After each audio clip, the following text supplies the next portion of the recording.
I'm sitting here with Edwin Hollander from Connect the World, and of course everybody knows that's a podcast which is international about the Lightning Gospel, and I'm just going to do a very short interview with you. Thanks for doing the presentation, and I'm going to just fire away my questions. Okay, where is Lightning at the moment? How far would you say we are?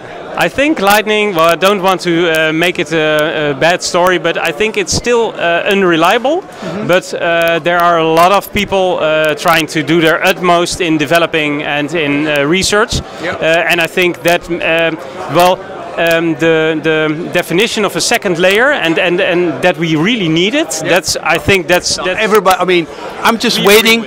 In 2016, I was doing my first transaction, and you know, I once had a note for a little bit, but at the moment, you know, it's really starting to grow. It's really starting. So let's give a little bit of numbers. I mean, how much Bitcoin is now into the Lightning work locked up? There's almost 5,000 Bitcoin locked up, and I think it's. To give you an idea, so but there is some money in it. How many transactions are done every day? You don't know exactly because you don't know, but you know, we know that there's about 300,000 transactions possible on the Bitcoin network.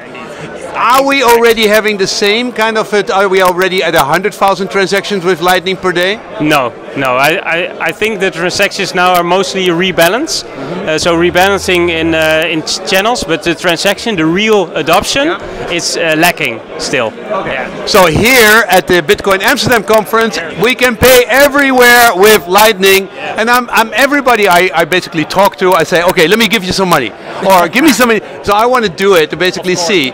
And it works smooth, fast, unless it doesn't. No, it's really fast. No, it's super fast, but sometimes I had that things were not arriving and they arrived a little bit later.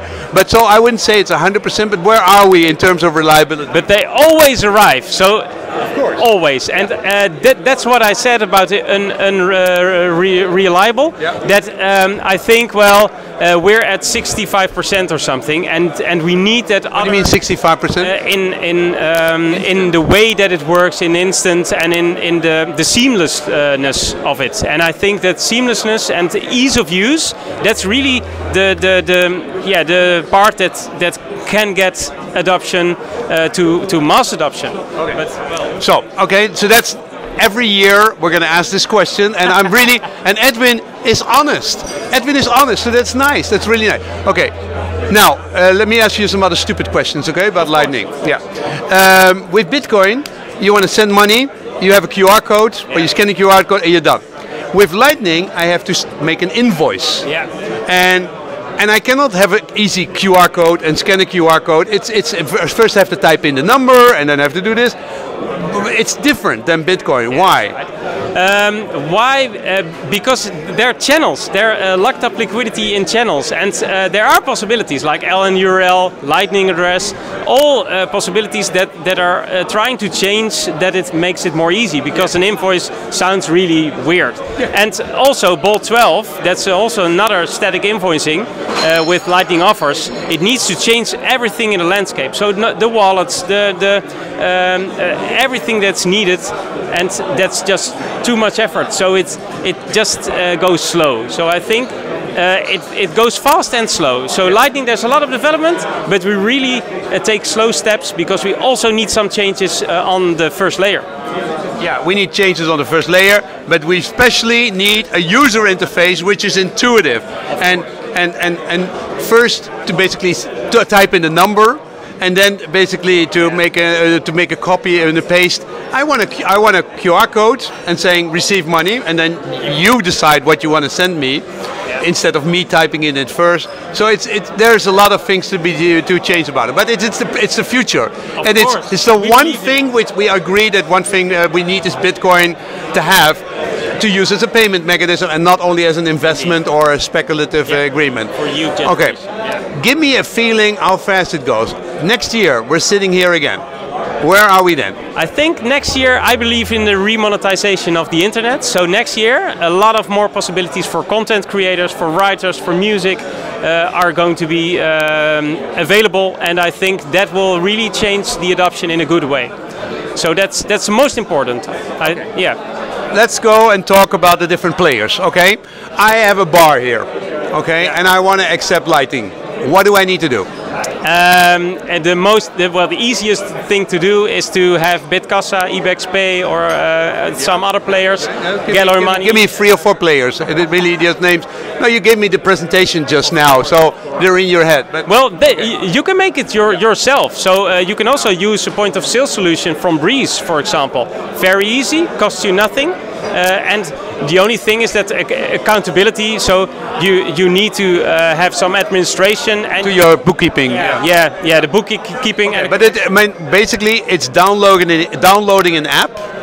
And then I can accept Lightning. The same as I do as a person? Yeah. A Breeze app, you can download it and then you can receive Lightning. Yeah. So you don't need Lightning to... And I just type in €3.75. Yeah. And then it basically converts it to Satoshi, and it basically gives a QR code, and the other person scans it. Coffee table 4, and then indeed exactly like you just told me. Okay, I'm going to check that. It's possible now. And that's possible now. And in terms of reliability, how it always arrives.